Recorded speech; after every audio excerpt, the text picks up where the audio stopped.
What is good? Welcome, folks, to another episode of DOD45. I am Ty of Art by Ty, and our guest today is pro skateboarder Greg Lutzka. Yeah!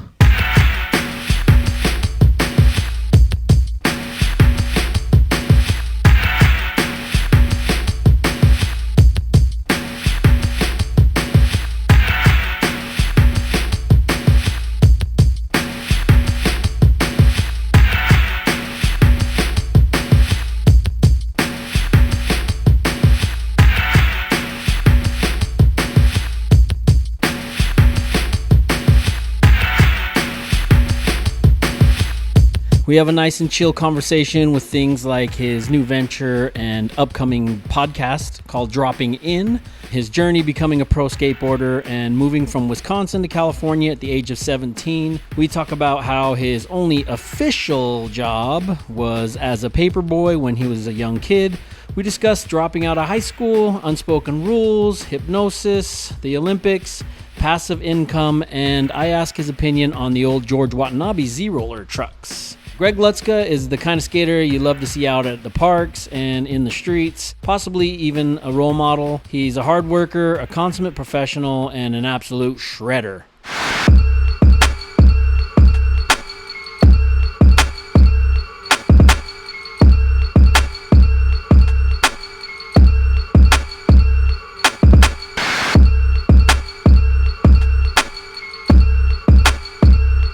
I don't need to explain much more than that because we got him right here. So let's have him tell you about it. Greg Lutzka, welcome to DOD45. Thank you so much for joining us. How are you?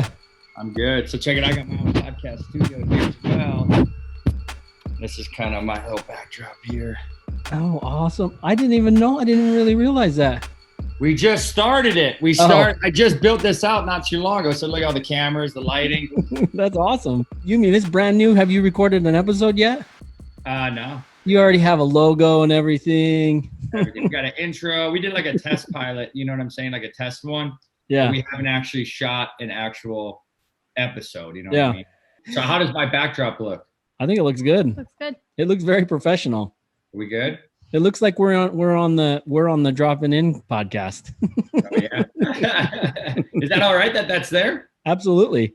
I come from an old school skateboarding background, so I'm a little bit older than you are, and I just wasn't good enough to continue on. So my only skateboarder that I've had on the show was Ron Allen, and I was like, dude, that was really awesome for me because I was a huge H Street fan. Absolutely. So I haven't been able to keep up with like a lot of the newer skateboarders, but I did a show with a good friend of mine who owns Rockwell Time, a good friend, Johnny. Cool. And at some point your name like showed up as a Rockwell.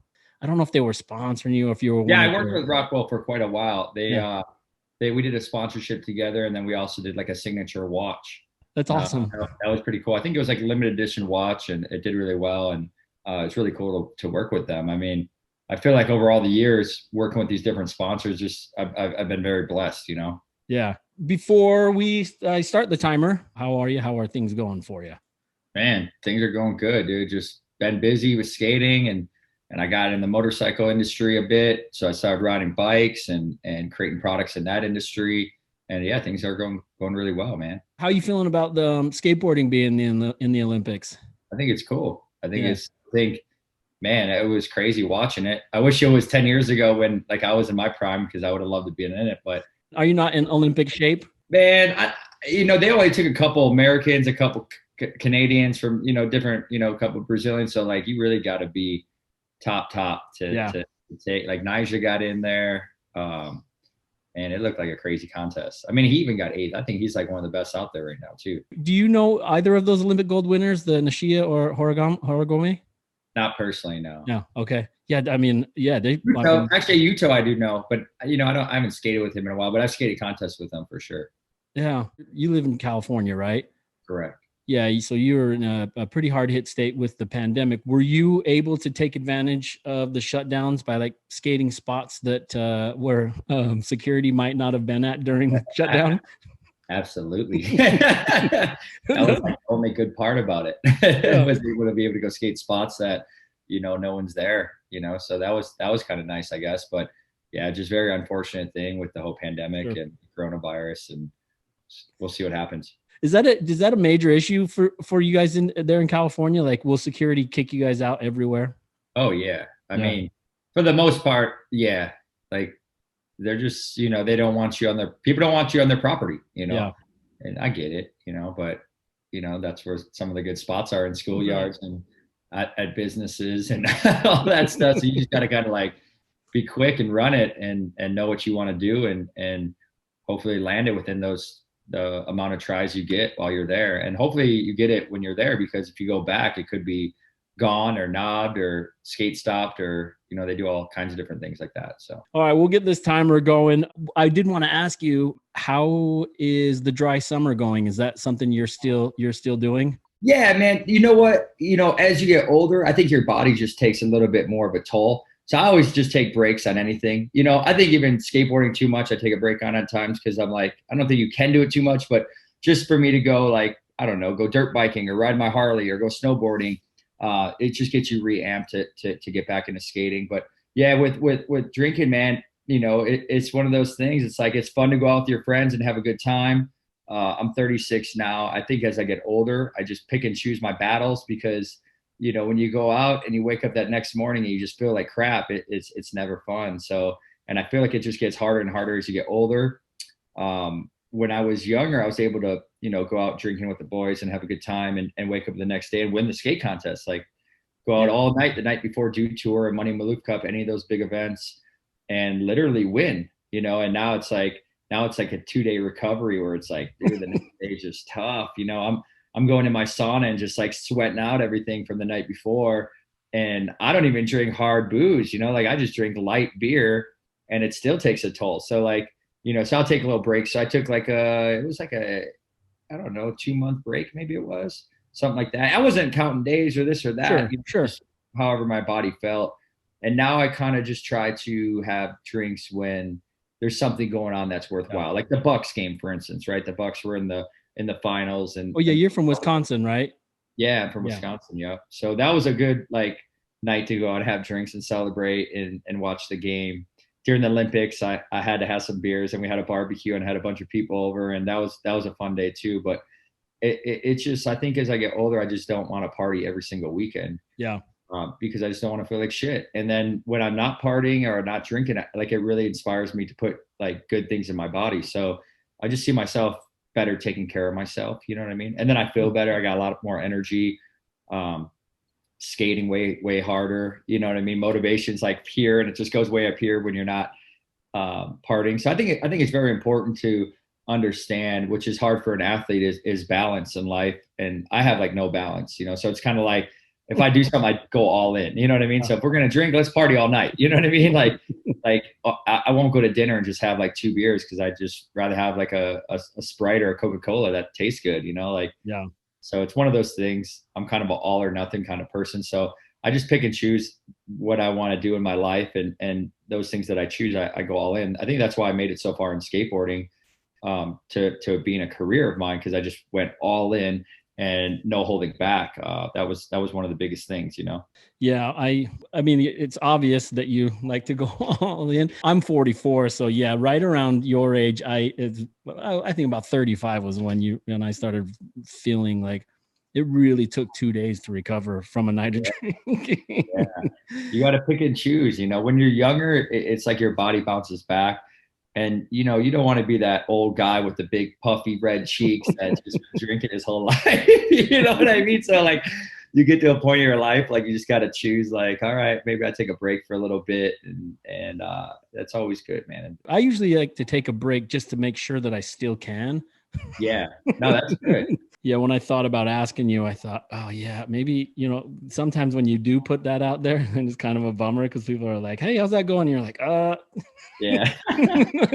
I made it a day. It was never like a problem where I had to go to Right. rehab or anything like that. It definitely wasn't that. Like it was just more, man, I just did it because I just wanted to feel good every day. Yeah. It's tough at times because it is a very social thing. And then on the weekends, everyone's going out and having drinks. But then, for me, like on the weekends, those are the times to go skating and actually be filming. So that's kind of my social life is more, I mean, I guess you go out and party and stuff, but like it's skateboarding and going snowboarding with my friends or going to ride motorcycles with my friends. Sometimes people don't have those hobbies and their social life is going out and having drinks with their friends on the weekend. And there's nothing wrong with that, So it's just for me, like I'm in that athletic kind of world where it's very important that I feel good, like my body feels good. And I guess as you get older, you do everything in your power to make sure you feel good every day. Right. And even you can do all that. You can take your vitamins, you can work out, you can not drink, and you still don't feel 100%. You know what I mean? So it's like, it's just tough, That's the getting older. It's always a bummer. Everybody says it, no matter how athletic you are, you still, you do get older and gravity takes its toll. And I feel too, like when I jump downstairs, like my, just my recovery time on being sore. Like I'm taking BCCAs or whatever they're called. Like it helps like basically flush out the soreness in your body. And it helps, but I'm still sore the next day. I try what is it? It's a vitamin that you're taking? Well, yeah. I think it's called BCAAs, and it helps. So like, you don't get as sore or it flushes out those like toxins within your joints or whatever. That helps so you don't get as sore. It works, I guess, a little bit, but I still get sore. It's like you could take a million different supplements and just at a certain age, like it's tough to come back, Yeah. Let me throw this Sophie's Choice question at you. Riding a motorcycle or riding a skateboard? I love both, whether I'm on 4 wheels or 2 wheels. I love both. I really do. I have a lot of passion for riding bikes, not just Harleys too. Like I ride dirt bikes. I ride mountain bikes. I love riding my mountain bike and just charging down hills. I just like, I feel like I'm an adrenaline junkie a little bit. So I like snowboarding, all that kind of stuff. So like, I'm very not just a skateboarder. I think people see me as that, but there's so many other hobbies I have that I do on a daily that I really enjoy, Yeah. What about Harley Davidson or Harley Quinn? Harley Quinn. Harley Davidson. What about a Harley Davidson or Indian? Oh no, Harley Davidson all day. Yeah, you're a Harley guy all the way. Yeah. Oh, one more. Nigel Houston or Whitney Houston? Nigel Houston. He's a great skateboarder. Like every time I turn just on the Instagram, like he just posts crazy stuff just on his Instagram. Not even his video parts are mind blowing, but just his Instagram account, like he's doing crazy tricks, just throwing them up there like it's nothing, like he's definitely one of the best skaters on the planet right now. And it's a bummer that, the performance of the Olympics, I know he wanted to do better, but it's tough. I know for myself, like being a pro skateboarder over the years, there's a lot of pressure, and sometimes that pressure, it's hard you're only human, so you can't always be on point. And he went for it though. That cab flip, back lip that he was going for to the gap rail. I mean, if he would have got that, that would have been huge. But he was all or nothing. He wasn't holding back, and you can't land your tricks 100% of the time. So, but everyone knows he's a great skateboarder, and congratulations to Yuto. It looked like Japan really took over the Olympics in the men's and the women's. And U.S. I think Jagger got on there for the street, so we brought home a medal, which was cool. So that was nice to see. Do you think it possibly hurts a little more when you don't get the Olympic one, just because, like with other competitions, you can come back next year, but with the Olympic one, because of the 4-year break, I mean, when you miss it, you might age out to be able to get there again. Do you think that one hurts a little more? I mean, the Olympics are huge, definitely you that's the one to win. But so is the street league, he won a lot of the street leagues, X Games, he won X Games. They're all huge. This is just, the Olympics are so new. And this is definitely one that is is pretty badass to win, you know? Yeah. And I always just feel bad for like the athletes that are sort of a little older when they miss it. And then they start realizing like, shit, I might be a little too old to be able to compete in the next one. But yeah, I guess that's part of being in competitive sports. You can't do it forever, you know, like, yeah. I mean, you can skate forever, but I don't think you can be, you know, winning first place for like your whole life. I mean, I've won a lot of contests all the way from like 2000, I think 3 all the way to like 2018, you know, and I think my last event, I got second. It was in Canada, and I didn't even do Tampa Pro last year. But, you know, I think my mindset's just more on filming and video parts and that kind of thing. I'm not as competitive as I was when I was younger, but I still have the drive and the love for skateboarding, like always. You know, it just comes a point where you gotta sit back and enjoy the new upcoming talent, especially in the competitive world of skateboarding. And it's really cool to see. I mean, that's what skateboarding's about, right? It's about progression, and it's really cool to see where it's going. And now in the Olympics, it's a huge deal.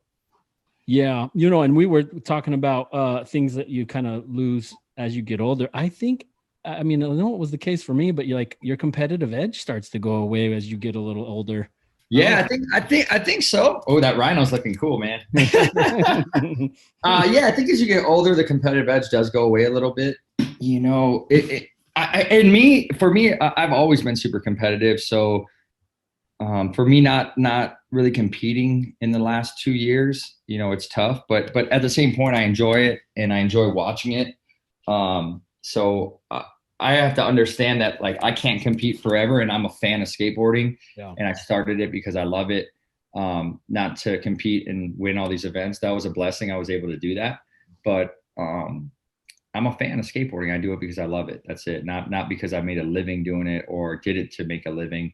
I did it more just because this is like I wanted to do something different growing up as a kid. You know, like I grew up playing ice hockey as a kid, and skateboarding took over because there were kids in middle school that skateboarded, and I said I don't want to play ice hockey anymore. I just want to skateboard. And then from there, it turned into being something that I wanted to make a living. And then I just broke down the steps of, okay, cool. Like I want to start skating contests. I want to start filming a video part. I'm going to go to Tampa Am. And then I just met the right people at the right timing. I think that really changed the game of helping me out to make this dream a reality, you know? Mm-hmm. When did you first get your what was your first sponsorship, and how old were you when you got it? Yeah, so my first sponsorship was Phase 2 Skate Shop. Paul Zitzer's a pro skateboarder, and his brother Mark Zitzer owns a skate shop in Milwaukee, Wisconsin. And Beer City Skateboards. Beer City Skateboards was a local skateboard company that I sent to sponsor me video to. I think I was 14 years old, and they were in the hometown, and they met up with me, and I got some free boards, and we went skating, and they believed in me from the beginning. And I rode for them for a couple years. And then from there, I went to Tampa Am, and I met Al Partnan, and Al was working with a company that he was a partner with called Millennium Skateboards. And that's really where things changed, because Al brought me on tour. I ended up signing with Millennium and going out to California. That was my dream too. Like I wanted to go to California. It was a California-based company. He was giving me the opportunity to, come out and visit and hang out and skate. And he introduced me to the right people, like Joe Krolik from 401 got me in 401, and Dave Swift from Transworld got me into Transworld magazines. And that's where everything really changed. And being on Millennium, I met Mike Peterson, who got me on Globe Shoes. And then from Globe Shoes, I met Rodney Mullen, who got me on Almost. And Rodney changed my life too. You know, like once that video came out, everything really changed. I moved to California when I was 17, dropped out of high school, lived in a 1-bedroom apartment with like 2 of my other buddies. Like Mattress was here, Bunch was over here in the corner, mine was over here. And it was one of those things that we only each paid, I think like $350 a month, $300 maybe it was a month or something like that at the time.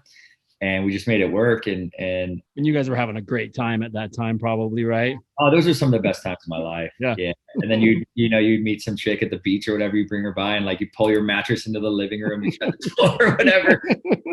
It was just, it was one of those, it was some of the best times of my life. And then they ended up moving back to Wisconsin. And then, I guess like 8 months later, I ended up moving and kind of doing my own thing. And I did get homesick though for a little bit because I moved to California with like my buddies, and then all of a sudden they were gone. And you were there alone? Yeah, pretty much. Yeah. And then I met people along my way, like Right. that skated and lived in Southern California. But at first, yeah, like it was a little like, it was just new to me. Like I think when I moved out here, it was more like we're on vacation, a long vacation, like months of filming and partying and having a good time. And then when they were gone, it was like reality set in, like, no, you actually live here now. I got a little homesick. And then my filmer at the time, Hoops, shout out Hoops, he's like, dude, you move back home, man, your skate career is going to be over, man. Like you got to live out here. This is where the industry is. This is where filming is. This is like, and he was right. I think once you live out here in Southern California, you just get used to the weather and all the opportunities and the beach, and just like, it's just such it's an expensive place to live, but it's a beautiful place to live. And there's a lot of opportunity here in the Midwest. It is a more affordable place, but you're not going to have the type of lifestyle. The weather is, snowing half the year, or rainy, or mosquito season, or like, and it's just not the same kind of opportunity, I love the Midwest though. I'm glad I grew up there, Yeah. When you're going snowboarding, where do you ride in California, or will you leave for a little while and go do some like a long-term stay somewhere to go snowboarding? I do. Yeah. No, I go to Colorado. I go to Park City, Mammoth. I love Mammoth. Mammoth's amazing. And then just local here, Big Bear. Big Bear's fun. Yeah. Summit Mountain, really, really good. Only an hour and a half away from my house. But I enjoy going snowboard trips and being gone. Tahoe is, oh my gosh. Yeah. I went there for like 10 days straight. That place is unbelievable. I like the winter months. I don't like the super hot weather and being sticky. And I like skating in the winter months where it's cooler, and maybe because where I grew up in the Midwest, it's always kind of not, I guess in the summer it gets so hot, but for the most part, it's like colder weather, Do you know where the term goofy footed and regular footed came from?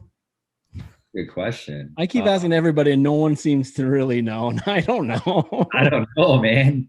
I mean, I skate goofy, but I don't know where the term actually came from. Yeah, I don't know. That's a good question. So what trick have you been trying to do forever, or what was there a trick that you just weren't able to totally nail? The trick that I've been wanting to like have consistently that I just don't have consistent is that 270 frontside 270 flip nose blunt. And there it is, the 270 nose blunt on the big rail.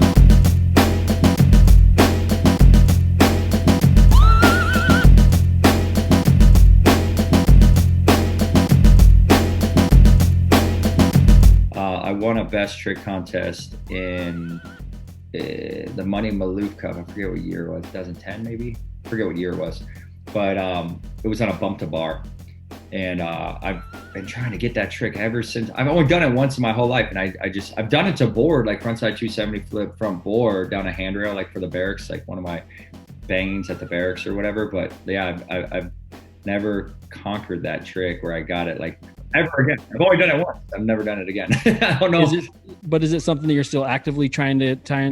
Yeah. When I see the right spot, I try it. Yeah. And I've been trying it for years. I guess that was the time to do it. I have it. I should show you right here on my wall. The Maloofs did like a framing of the photo. How about this one? Fries or tots? I don't know. I'd say waffle fries. Oh God, yeah. The in between. You got the best of both worlds. What was your very first skateboard? It was Channel 1 skateboard. On the bottom it said "Crap Happens," and it had independent trucks, and I want to say Spitfire wheels, but I think they were Tree Fort wheels back then. How about independent trucks or Thunder trucks? All day Indy. Yeah, of course. You ride for Indy, right? Even if I didn't ride for Indy, I mean, I don't even consider myself riding for Indy. Like I order a box from them maybe once a year because I just ride my trucks till they fall off. Like I don't really ride new trucks all the time, to be honest. I know it's kind of it's an awesome business model to make trucks that are just awesome, but it's not a great business model because no one really needs to buy new ones because the ones that they have are so great. Yeah. And once you break them in and you get like your grind, like your groove marks, like you don't even want to put new trucks on. Did you ever try those Z rollers that George Watanabe came out with? But I've seen Z-Roller. In my opinion, they're kind of cheesy. But I'm the kind of person, like, I don't even like core. You know how they put the plastic core thing in their wheels? Like, I like all pure urethane. I like nothing weird in the wood, of the board. Yeah. More indie trucks, pretty much black grip tape. Maybe sometimes there'll be a Thrasher graphic on it or something, but even that, like, I pretty much like just plain black grip tape. I guess recently I've been riding more Thrasher grip, but for the most part, I'm pretty simple. Like, I don't like any of the crazy technology, gimmicky shit. Well, there's a lot of that trying to still go on. I guess they're trying to advance it somehow, but like just stick with what works, Yeah, exactly. In the picture that you're ollieing over this Harley Davidson, is that your bike? Yeah, that's my bike. Okay, cool. That's what this is a half Rhino, half Harley Davidson. That is a really cool. That is cool. Where you're going with this? The Rhino with the Bassani pipe on it, like the saddleman seat. It's basically the whole top part is my bike. That is so badass. How about this one? Thrasher tangible mag or Thrasher social media pages? Man, I'm all about the mag. Yeah. I'm old school though, man. I like the DVDs. I like the VHS tapes. I like the mag. The digital world, I guess it's just, you can't fight it. We're going into it. But I like the actual having the magazine in your hands, like right here. Yeah. You know what I'm saying? Like, oh, I think it's just awesome that Thrasher magazine they still print a magazine. Like, I think they're the only ones. I think Trans World is no longer printing. Skateboard mag's done. Skateboarder done. I got a cover on the wall right there, my skateboarder cover, June 2004. Think about it. Were you ever on the cover of Thrasher? Yeah. Yeah. I had a Thrasher cover. Awesome. I'm glad I was in the era of that because that's a sad thing for some younger skaters. They'll never be able to, be on the cover. I mean, because that was an awesome thing. Yeah, it really was. And they even framed it and they put like the plaque thing on there. Your drawing right here is going to hang right next to the awesome skateboarder cover. I hope that I don't fuck it up from here. What was your worst injury sustained from skateboarding specifically? This one, the collarbone. See how it's all popping out? Yeah. Yeah, that one was pretty bad. That one happened at Hollywood High. Maybe I was 18. It was the last trick I was supposed to film for my almost round 3 video part, which was the kickflip backflip down the Hollywood High 16. And shout out to Nigel Houston. He did it like 10 years later. But I went for it and I got broke off, and that's what happened. I probably backflipped that thing over and over though. Like, can you watch the footage? Does it, or do you not like to see that? I think, I think Hoops I think he has the footage somewhere. We never released it, but we just didn't release it then because, number one, I didn't really want anyone to know I was going to do it because I didn't want someone else to go do it. Right. So I was kind of like, let's not release that because I feel like I can go back and do it, Not that someone would do that to you, but I mean, Nigel he did it to me 10 years later, but at that point I was over it. Like I wasn't going to try. Actually, at that point I was going to try to do 270 lip down the rail. So I had already gotten over doing the kickflip backflip. I was going to do 270 lip down that rail. And then Deshaun Jordan did that trick. So, that's interesting. Yeah. I was like, well, Nigel did the kickflip backflip. Deshaun Jordan did the 270 lip. I don't even got to go back there anymore. So is that considered unethical? Like, if you're trying something specifically, like for some other skater to go try to. Those dudes probably didn't even know. No, I know, but is that because I don't know? Yeah, I mean, like, yeah, if you see Reynolds like doing frontside flip over the Hollywood High 16 rail and it's on the internet somewhere and he didn't land it, but he wanted to go do it. Obviously, he was trying it.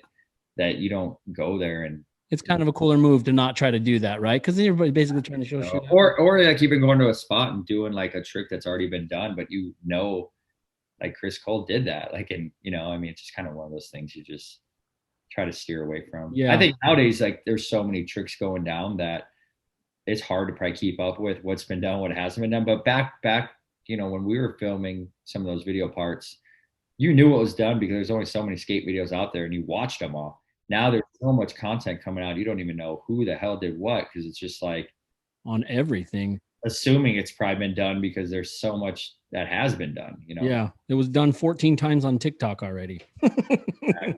Tony Alva or Tony Hawk? That's a good one. I mean, both. All right, I'll go Tony Hawk because Tony Hawk just changed the game, and he's just done a lot of monumental things, like the 900, the first person to do a 900. You know, came out the video game was crazy. I grew up playing the video game. I loved that game. I love that game too. You know, I was talking with a friend last night when you brought up Nyjah. It was reminding me. Last night I was hanging out with a friend who's a professional BMX rider, but somehow Nyjah came up and he was like, "Yeah, man, that dude's fucking doing crook on downstairs. I wouldn't even walk down." Like double, like crooked grind, like a double kink rail, and then nollie flip out. You're like, what the hell? I've never even done a normal crooked grind nollie flip out on the ledge, let alone down a double kink rail. What about K-Swiss or Osiris? Oh shit. I would say K-Swiss because K-Swiss gave me a lot of opportunity, and I know a lot of people probably hated on that decision, but that decision changed my life. And, you know, it enabled me to really do what I love for a living and make a good living doing it. And luckily back then I didn't blow my money on stupid shit, like a bunch of cars or whatever. I bought real estate. I own 16 different homes now, and I rent out all the homes, and it enabled me to have passive income coming in now for the rest of my life. So all the people that are like, oh, he did this K-Swiss deal. You know, we were building a cool program too. Like we hired the right people. We brought in the designer from Globe at the time that designed my Globe shoe design, a real skate shoe. So we were building like good shoes. We were going to build a full skate team. Like we were talking to guys like Chaz Ortiz. So we were doing it. We were going to do it the right way. It's just they ended up getting bought out. The company ended up getting bought years later. And it's funny because the people that bought the company actually bought Crew and Supra, right? And they're like a core skate brand. What was people's beef with you doing? Like, what was the problem? Well, you know how people just say shit they hate. Oh, it's so mainstream or whatever. That's like, what I mean. That's what I meant. Like, were people kind of hating on that decision? I think people get hate on no matter anything you do. People get hate on this drawing for something. They're gonna figure something out to talk about it. You know what I mean? People love to hate. That's just the life. I mean, I think that's just people that just ain't doing what they want to do. Yeah. It definitely they're is. sitting behind the computers talking whatever they got to say. But, you know, K-Swiss really enabled me to make a really good living in doing something I love, especially someone that dropped out of high school, for Christ's sake. Yeah. To making millions of dollars. And I was smart enough to invest that money into buying property. So I didn't blow the money on a bunch of dumb shit. And now being a little bit older, I'm able to have all this different passive income coming in from different areas. I invested into a restaurant too called Sessions West Coast Deli, and we're opening our third location now. So it's really enabled me to make some money and learn about investing and taxes and all this shit that they should be teaching kids in school. Yeah. How to better your life for when you're older. You're able to have passive income coming in, and then you can manage that and still do the things you love, like skateboarding and snowboarding, and go ride your Harley. And it's really not about the money. It's about the freedom. And if you can ride for a company that they're going to pay you enough money, and you can take that money and invest it into assets that are going to pay you for the rest of your life to be able to have freedom.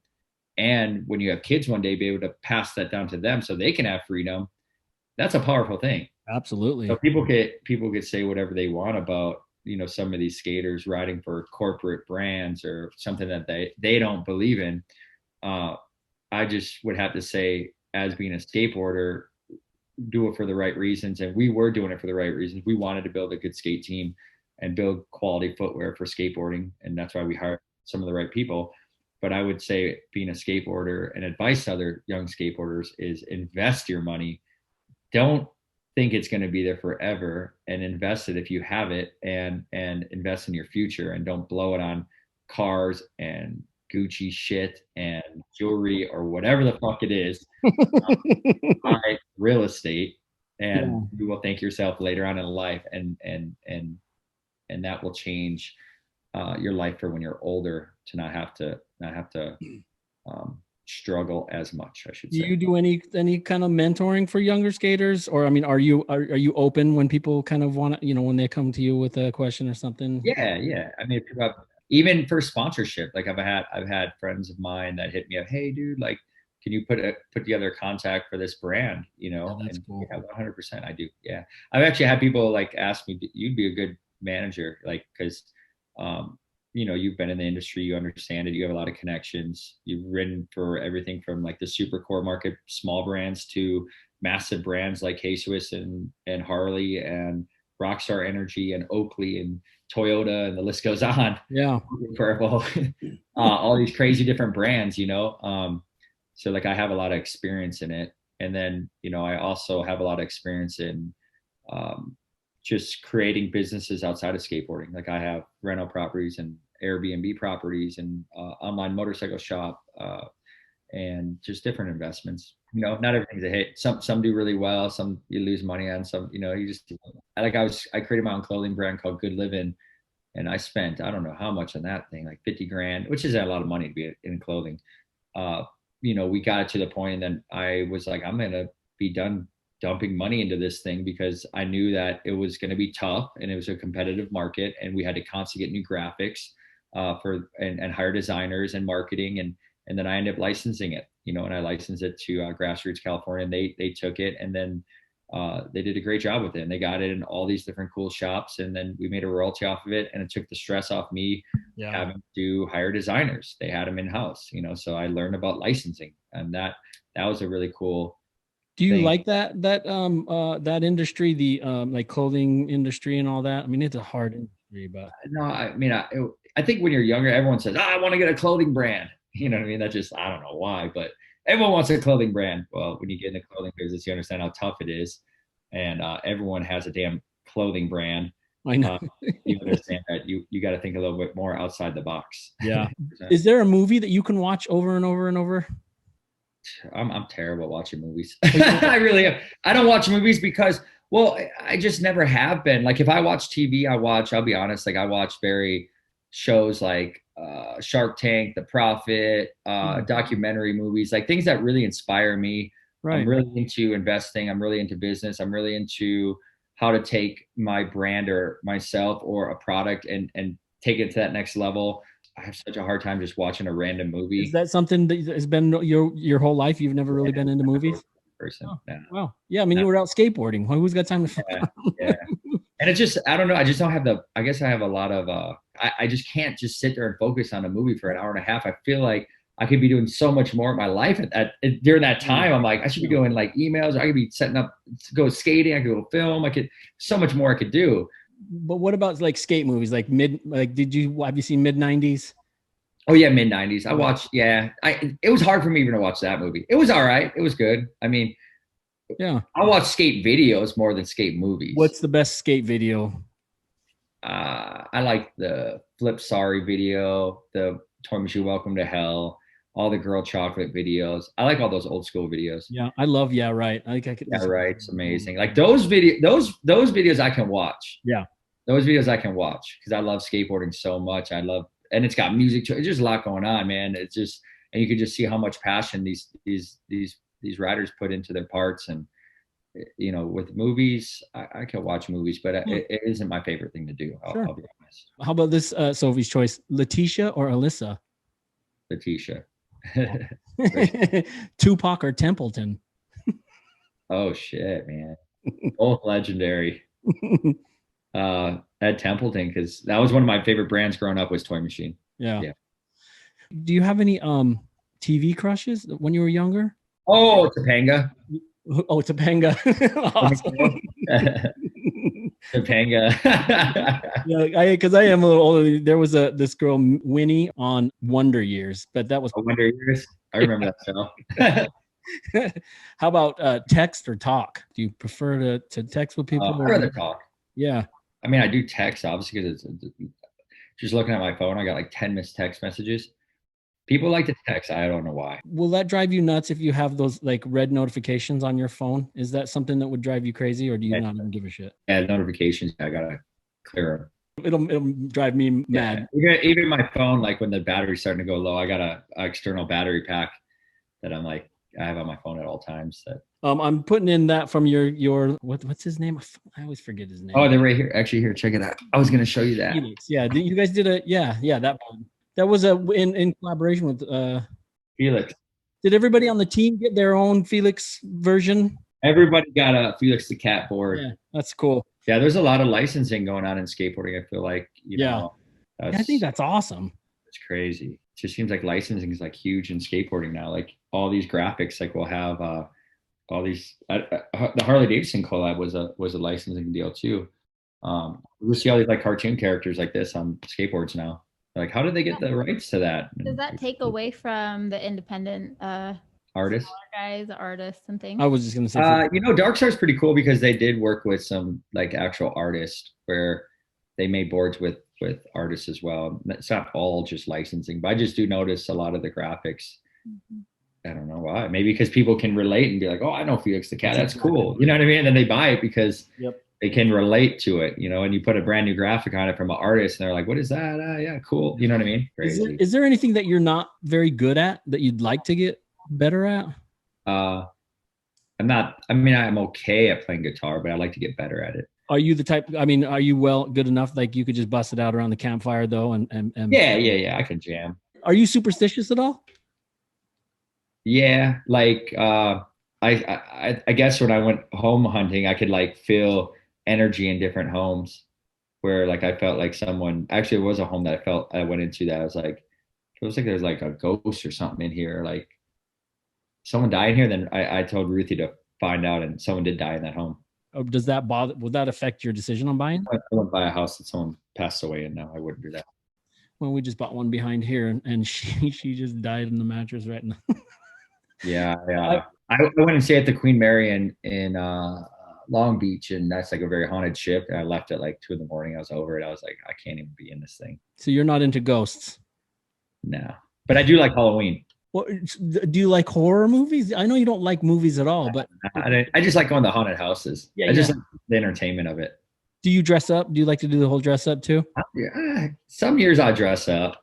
Like I think one year I was like Ghostbusters, another year I was like Austin Powers. I'm not like over the top, like we have to dress up, it's Halloween, but if everyone's dressing up and there's a party to go, dude, let's have some fun. Let's dress up. After having a few drinks. Well, yeah, that's always helpful. Yeah. Do you know any corny jokes? I don't know. I just remember in school like the "Yo mama's so fat" jokes. All those. I have one. You want to hear my corny joke? It's my favorite. It's a knock knock joke. Oh yeah. But you have to start it. Knock knock. Who's there? Who's I don't there? know why that's so funny to me, but so dumb. I don't know why. It's like my favorite thing in the world. What's your go-to trick when you're out riding? Like, what's the trick that you'll want to throw down? Frontside flips. Yeah. Is that something you'll land 99.9% of the time? I think I can frontside flip better than any other trick. Yeah. Better than kick flip, better than tray flip, better than. Is that something that you will do, like right out the gates, just to get? Yeah, right out the gates. Yeah. Sometimes let's try like down a 12 stair. Yeah, awesome. Sometimes before even ollie, like maybe I'll ollie it and just go boom, frontside flip right off the bat. Yeah. Like no warm up, nothing. Do you stretch or anything before you're going to go out for a day riding? I do now. Yeah. Yeah. You're a little older. A little bit older. Yeah, definitely stretching now. And if I don't, like I've definitely pulled my groin and I actually, my legs gave out one year, probably 3 years ago at Tampa because I didn't hydrate myself enough. Oh yeah. It was so hot there. I've never even had that problem either. Like my legs started shaking. I swear my legs gave out. Like they had to get me like bananas and like Gatorade and like hot. Like I've never had that happen my whole life. I've been skateboarding 20 some years. Never had this happen, and then it happened to me. So that is a real thing. You gotta hydrate your body, and more than just water. It's got to be more than just water. Yeah. Are you into concerts and stuff? Yeah. I like going to shows. Yeah. What was your first show that you ever went to? I think it was Aerosmith back in Wisconsin. It was at the Marcus Amphitheater. How did you get there? My mom and dad love Aerosmith, and they brought me. They love Aerosmith. They love Cheap Trick. They love Tom Petty. They love all those kind of Kiss. Was that playing in the house all the time? Yeah. Oh yeah. They don't even know about new music. They just listen to the old shit. Well, that's the best music anyways. All the new shit's kind of garbage anyways. Really, So. it's true. It's true. But I have learned you do have to start trying out new things, New things, yeah. I guess.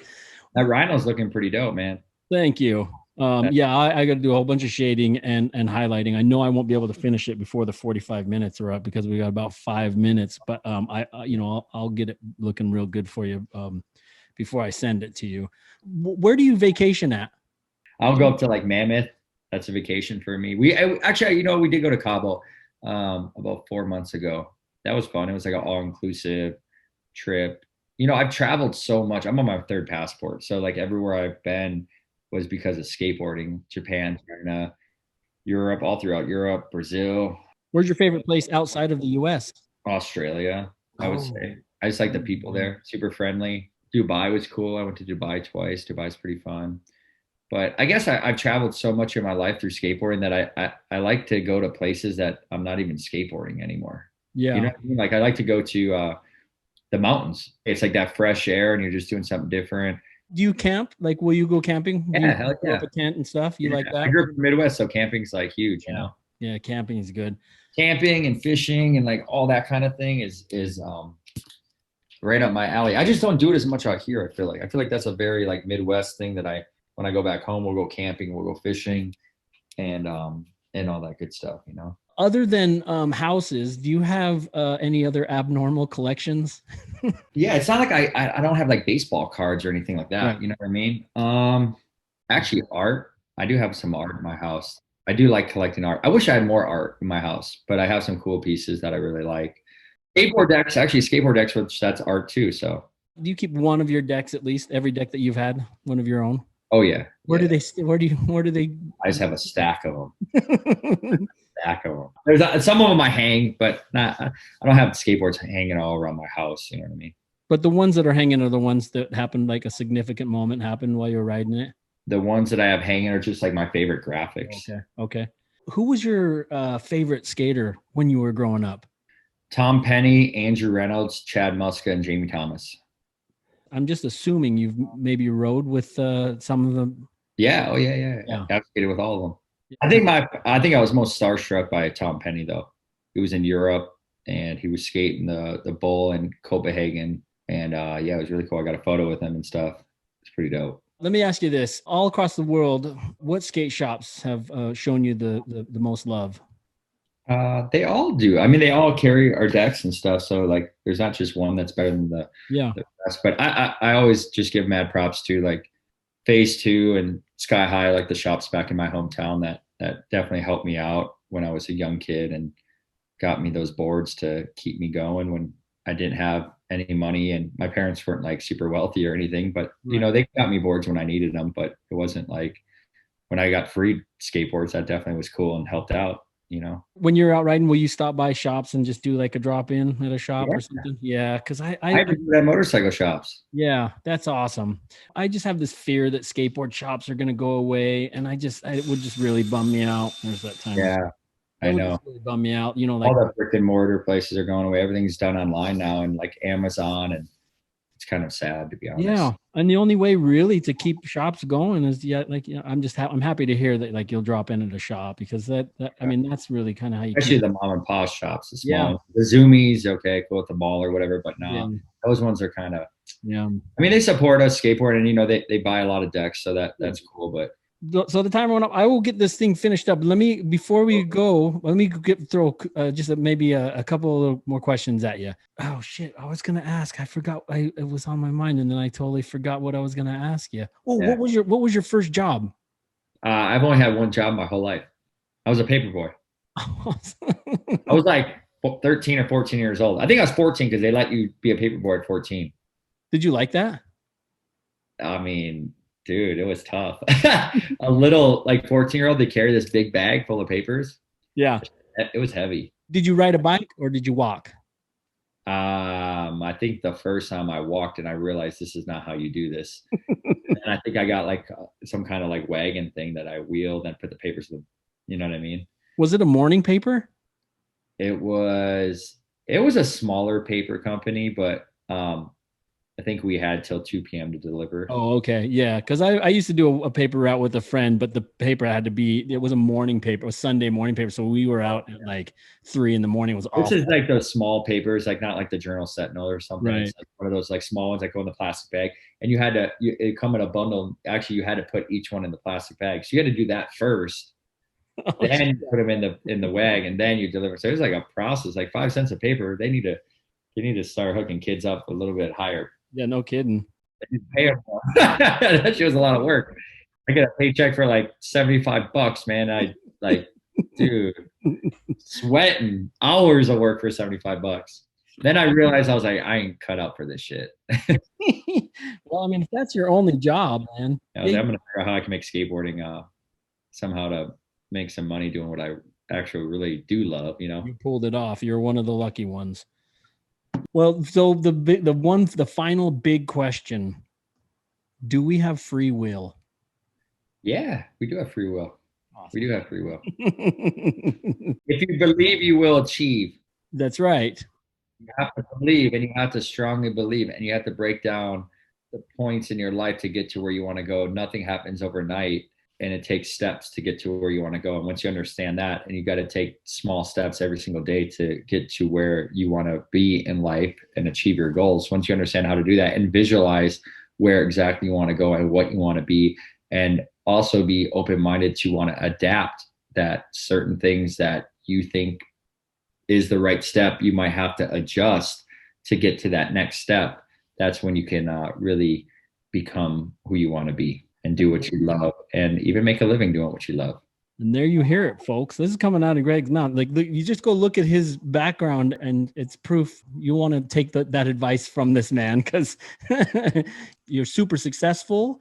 You're super inspiring too, by the way. While you were talking about the thing with K-Swiss giving you that advantage, you know, I was thinking you still did all of the work first, because they wouldn't even have wanted to do anything with you had you have not already reached some sort of achievement. So I still work just as hard, if not harder now, than when I was, you know, younger and had that big K-Swiss deal and some of these huge corporate deals back then. I worked just as hard. I've always worked hard. Yeah.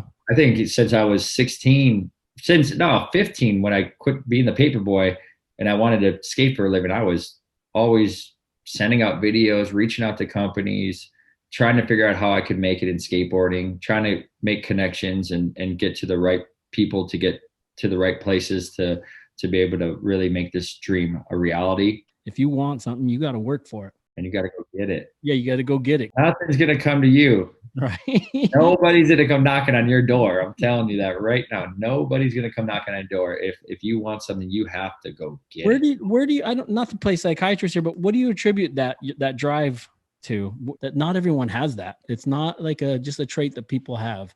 I've had it my whole life, but I progressed on it as I got older, and I actually went to a hypnotist. I got hypnotized for success by the great Dr. George Pratt, who I found out from Rob Dyrdek, and he's in San Diego. And it worked for you. Yeah, because it's not just this, okay, you're hypnotized for success, go in the real world, you're going to be okay.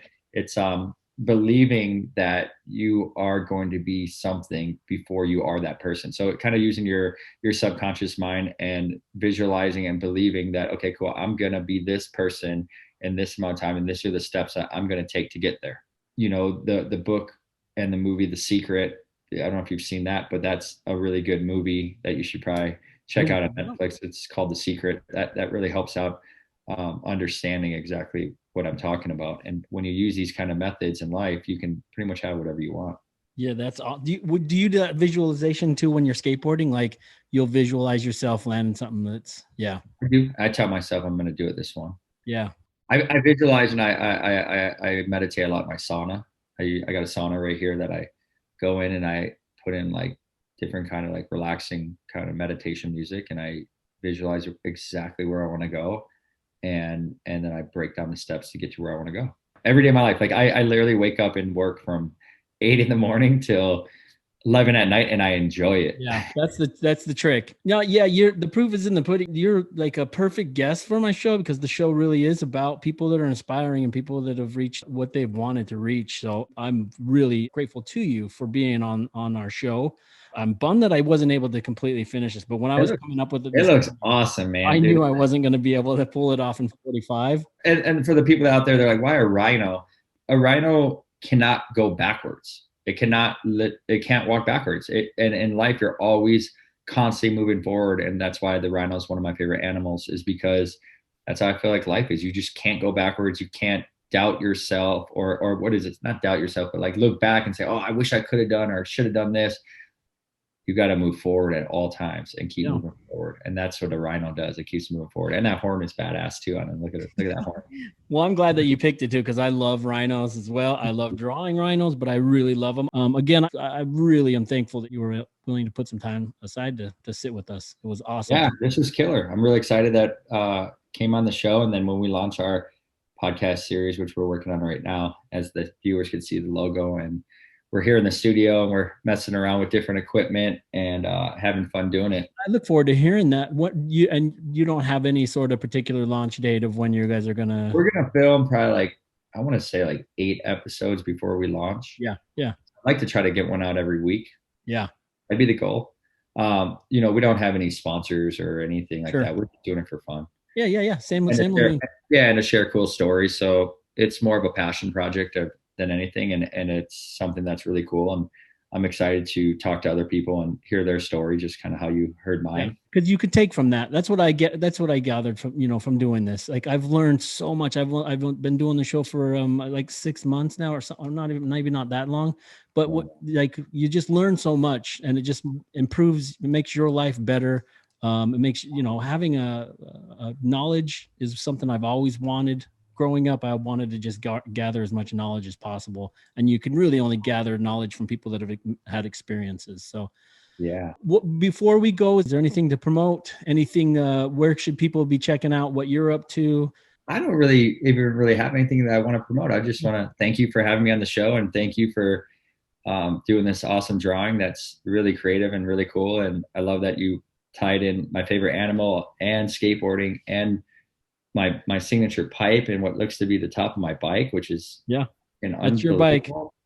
That's so unbelievable. This is really cool, man. I'm glad I can share some stories, and hopefully I can inspire some other people by when they listen to this podcast. And if anyone ever has questions, they can reach out to me directly on Instagram, and I'm pretty decent with responding and respond time. You're worried, man. I try to be.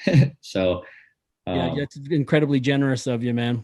Thank you again for having me on the show, and I'll let you know when we launch our podcast, and we'll have to bring you on and share more stories. So thank you for having me. Yeah, cheers, man. Thank you so much. Have a great rest of your day today.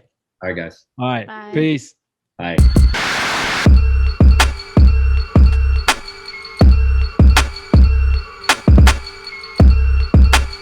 All right. Well, Greg, thank you again for joining me on DOD45. I look forward to checking out your podcast when it launches. The next time I'm in Cali, I'll be sure to stop by Sessions Deli for a bite. Not only are your skills on a board just straight brain busting, but so are your money management skills. I'm genuinely impressed with your professionalism and your work ethic. Everybody go head over to Greg's Instagram to see what he's up to. He's real active on there and always posts the goods. And swing by your local skate shop to look for his signature skate decks and also Good Living clothing. If you'd like to find out more about me and my art, head over to artbytai.com. That's art by TAI.